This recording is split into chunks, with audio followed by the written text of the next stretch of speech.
하나님께서는 이스라엘 백성에게 허락하신 가나안 땅을 정복할 그 시점으로 그 땅을 먼저 정탐하게 하셨죠.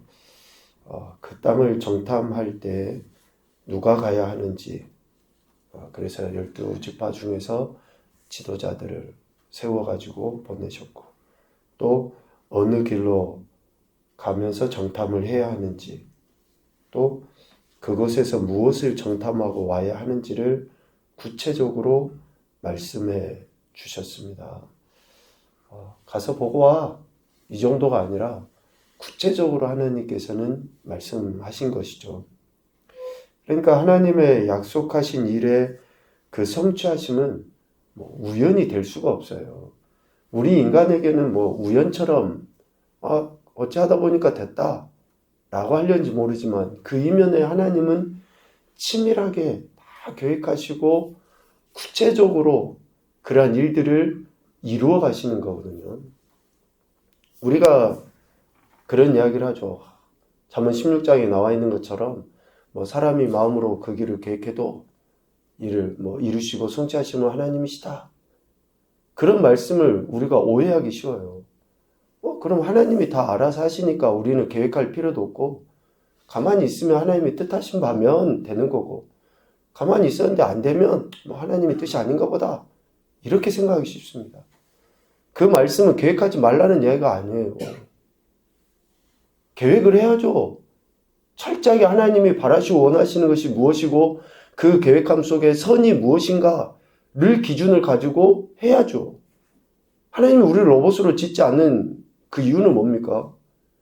우리에게 주신 의지, 우리에게 주신 그런 지식, 또 감정, 전인격을 통해서 하나님이 무엇을 원하시고 하나님이 뜻하신 바대로 이뤄가도록 그렇게 하시는 거죠. 그래서 하나님께서는 우리 인생에게 이러한 모습을, 모양을 가르쳐 주시는 거예요. 철저하고 구체적으로 이스라엘 그 백성이 가나안 땅을 정탐함에 있어서의 그러한 것들을 가르쳐 주시죠. 그러면서 철저하게 계획된 대로, 즉 하나님의 섭리하신 가운데 일을 이루시는 것입니다. 그래서 우리는 범사에 하나님의 주권을 인정하고 그 명령에 순종함으로 하나님의 뜻, 하나님의 약속하심을 성취해 가야 돼요. 하나님은 구체적으로 일을 해 나가시는 분이시거든요. 그 명령에 따라서 정탐꾼들이 정탐을 하죠. 가나안 땅에 가서 본 그대로 21절부터 29절까지 보면 보고를 합니다. 정탐하러 간 사람들이 25절 보니까 40일 동안 그 땅을 정탐했다라고 이야기하죠. 곳곳을 충분히 정탐한 겁니다. 그냥 대충 설렁 이렇게 본 것이 아니라 네게브에서부터 산지로, 즉 남부에서 북반부로 이렇게 쭉 그 길을 따라서 샅샅이 이렇게 살펴본 거예요. 그렇게 샅샅이 살펴본 결과 가나안 땅은 27절 젖과 꿀이 흐르는 곳이더라 라고 이야기하죠. 풍요롭고 기름진 곳입니다. 그런데 실질적으로 이렇게 풍요롭고 기름진 곳이 지금 우리나라의 그러한 모습과는 다릅니다. 풍요롭고 기름진 곳, 그러니까 완전히 곡창지대처럼 이렇게 되는 것이 아니라 사막 가운데서 볼 때에 그렇다라는 거예요. 사막에는 풀 한 폭이 아무것도 없잖아요, 광야에서는. 그런데 그곳에 가보니까, 가나안 땅에 가보니까 사막과는 좀 다른 정도의 풍요로움이지 그냥 사시사철 뭐가 막 넘쳐나고 하는 그런 정도의 모습이 아니라는 거예요. 그래도 지금 이스라엘 백성들에게 있어서는, 그러니까 여러분, 우리가 하나님의 은혜를 구하고 하나님의 우리에게 주신 그러한 은혜는, 내가 지금 일이 있는데 하나님이 내게 주신 은혜를 우리가 소위 말하는 100으로만 생각해서는 안 돼요. 무슨 말인지 아시겠죠? 지금 내 상황과 환경과 형편은 1밖에 안 돼요. 그냥 숫자적으로 봤을 때. 그런데 하나님께서 내게 주실 것은 100이야 라고 하는 게 아니라, 하나님이 내게 주실 은혜는 2도 은혜입니다. 2도 은혜예요. 그런데 우리는 무조건 100만 은혜라고 생각을 하고 그렇게 여기는 경우가 매우 많습니다.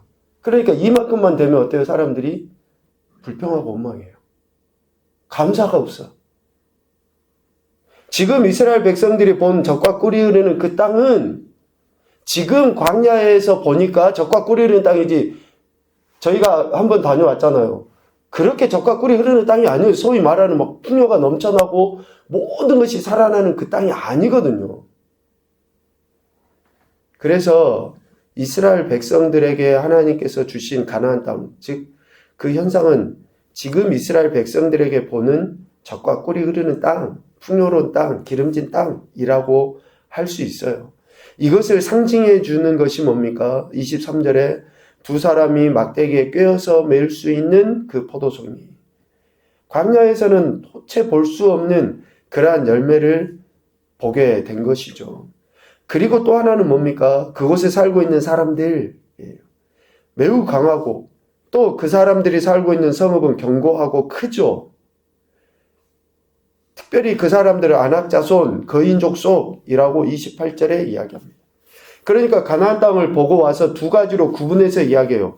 그 정복해야 될 가나안 땅의 현상은 뭡니까? 젖과 꿀이 흐르는 그러한 상황의 모습이고, 또 하나 정복해야 될 땅에 사는 사람, 그러니까 현상과 사람을 나눠서 지금 이야기를 한 거예요. 사람은 아낙자손으로 매우 강한 거인족 속의 사람이라는 거죠. 그러니까 현상에 대해서 매우 만족합니다. 참 지금 우리가 살고 있는 것보다 넉넉하고 풍요롭고 좋더라. 그런데 28절에 보면 그러나 그 땅 거주민은 강하고 성읍은 견고하고, 그러니까 이 그러나라는 말은 뭐예요?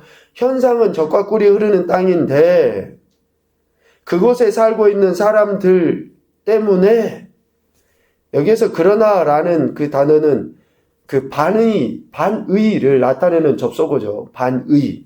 그렇지만 젖과 꿀이 흐르는 땅이지만 그 땅에 살고 있는 거인족 속으로 인해서 우리는 정복할 수 없어 라는 그런 불신앙적 확신을 갖고 있는 표현이에요. 그러나 불신앙적 확신. 좀 있어 보이죠? 제가 쓴 표현입니다. 우리가 불신앙적 확신을 갖고 살아요. 상황을 보고 환경을 보고 어때요? 안 될 거야. 안 돼. 나는 못해. 할 수 없어. 아니 믿음의 확신이 아니라, 신앙적인 확신이 아니라 상황을 보고 환경을 보고 그 사람을 보고 불신앙적으로 확신을 가져버린 거예요. 그러니까 어떻습니까? 사람들이 시도도 안 해. 뭐 안 될 건데. 여러분 사탄이 제일로 좋아하는 그런 거 아닙니까? 그러나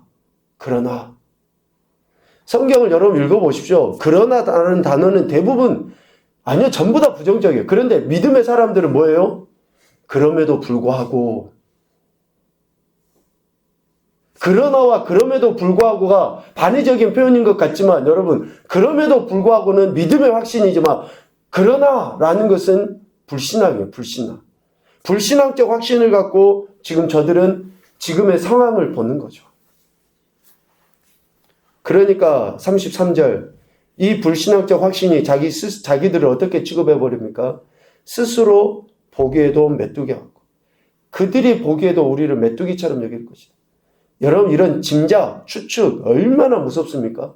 아낙자손들이 그들에 대해서 어떻게 생각하는지 모르잖아요. 그런데 지금 자기들 스스로, 저 사람들이 거인족 속에 우리를 봤을 때도 우리를 메뚜기로 볼 거야 라고 여기는 거예요. 세상 사람들이 오늘 우리를 어떻게 취급하는지 우리가 먼저 짐작해갖고 추측해가지고 그렇게 생각을 해요. 그래요. 우리 믿음대로 제대로 살지 못하는 적도 있고 세상 사람들의 손가락질 당하기도 해요. 그런데 세상 사람들이 다 우리를 그렇게 취급하는 거 아니에요. 여러분 주변에 안 믿는 사람도 있지만 믿는 사람도 있고, 또 안 믿는다 할지라도 우리를 인정해 주는 사람도 있어요. 그런데 우리 스스로 위축이 돼가지고 예수님 믿는다는 표현 자체도 못하고 나타내지도 못하고, 이러한 그러한 행태들을 보이는 거죠. 정복은커녕 오히려 그들에게 죽임 당하게 될 것이라고 생각해서 아무것도 못하네요. 사실에 대한 전혀 상반된 태도를 보이게 돼 있어요. 우리 인생은.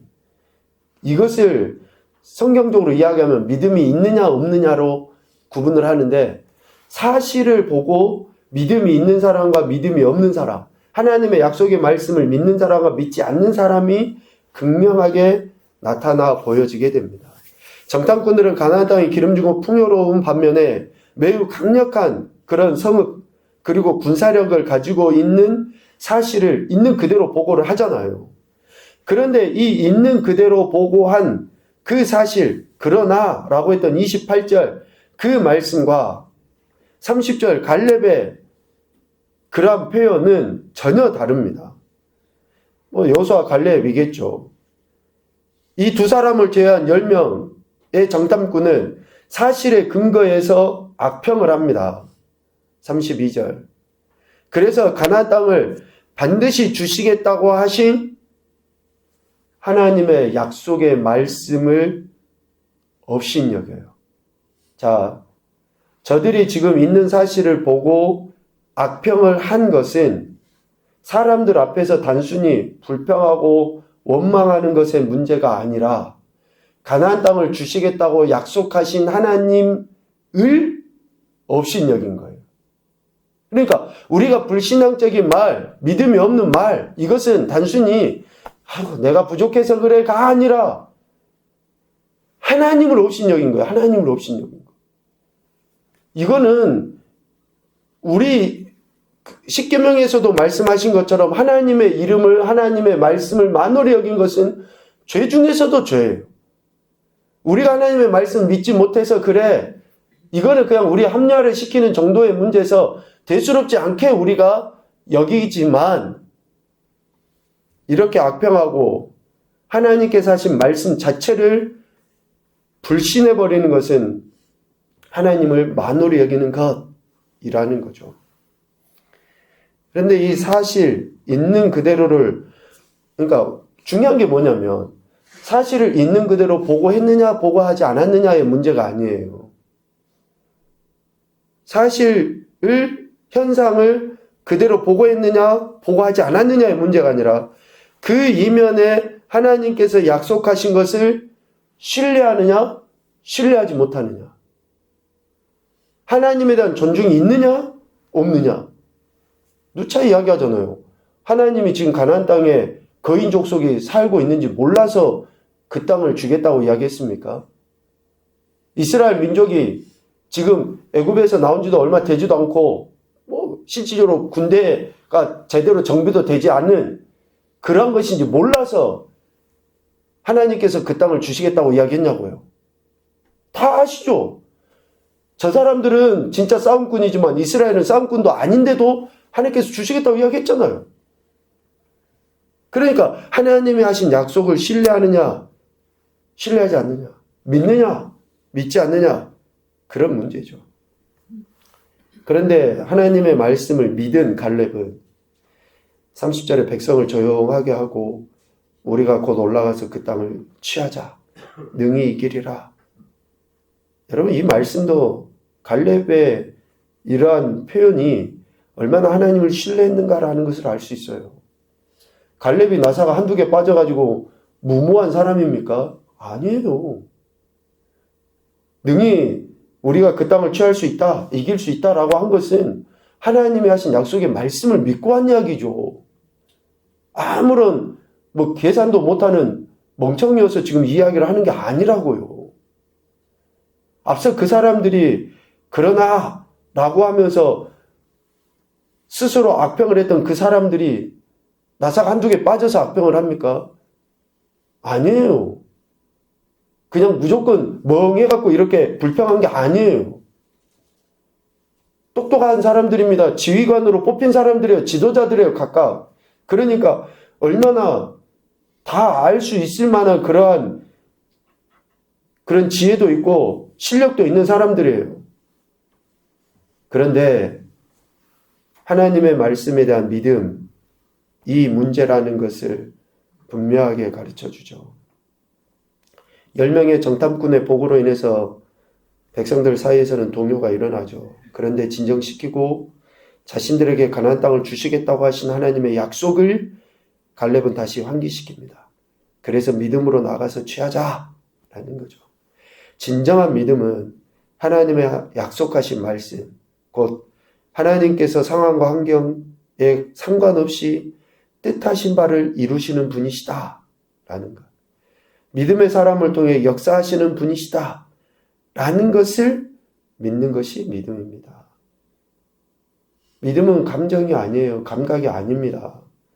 그래서 하나님이 하신 그 말씀을 기억하고, 어제도 이야기했지만 내가 기도하는데 뭔 감각이 들었어. 그런데 그 감각이 결과적으로는 선일 것이야. 그래서 하나님께서 응답해 주실 거야. 이게 아니에요. 하나님이 하신 말씀, 기록되어져 있는 그 말씀을 우리는 믿는 겁니다. 그래서 말씀을 늘 읽고 생각하고 묵상하고 기도하고 계속 그런 일들이 있을 때 내가 이 말씀에 대한 구체적인 기도를 못해도 하나님이 그 말씀을 우리를 통해서 이루어 가시는 거죠. 성취해 나가신 겁니다. 옛날에 구약의 이스라엘 백성들에게, 신약의 예수님 당시의 제자들에게, 또 사도들의 그 시대에 하나님께서 역사하신 것과 같이 오늘 지금 내게도 그 말씀을 통해서 이루어 주시는 것이다 라는 거죠. 이게 믿음이죠. 이게. 오늘 말씀을 통해 이런 교훈을 생각을 해봅니다. 첫째, 상황과 환경보다 앞서야 하는 것은 하나님의 말씀이다. 상황과 환경보다 앞서야 하는 것이 하나님 말씀입니다. 두 번째, 하나님의 말씀은 영원토록 변하지 않고 반드시 성취하신다. 세 번째, 그 성취하심은 믿고 순종하는 자를 통해서이다. 그래서 우리가 그런 기도를 하는 거죠. 하나님의 뜻이 나를 통해서 이루어지기를 원합니다. 부족하고 연약하지만 나를 통해서 하나님이 이미 하신 말씀이 이루어질 수 있도록 나를 도구로 사용해 주십시오. 이런 기도들을 우리가 그렇게 하는 것이죠. 오늘도 저와 여러분의 상황과 환경 형편보다 앞서 계신 분은 우리 하나님 아버지이십니다. 그 아버지 하나님을 믿고 신뢰한다 그러면 지금 힘들고 어려워도, 또 어쩌면 지금 순탄하다 할지라도 전적으로 하나님 손만 붙잡고 나가야 한다라는 것이죠. 오늘도 그렇게 인도하신 하나님을 신뢰하시면서 말씀과 기도로 깨어 그 뜻하신 바를 이뤄가는 저와 여러분의 신앙과 삶이 되시기를 주님의 이름으로 축복합니다.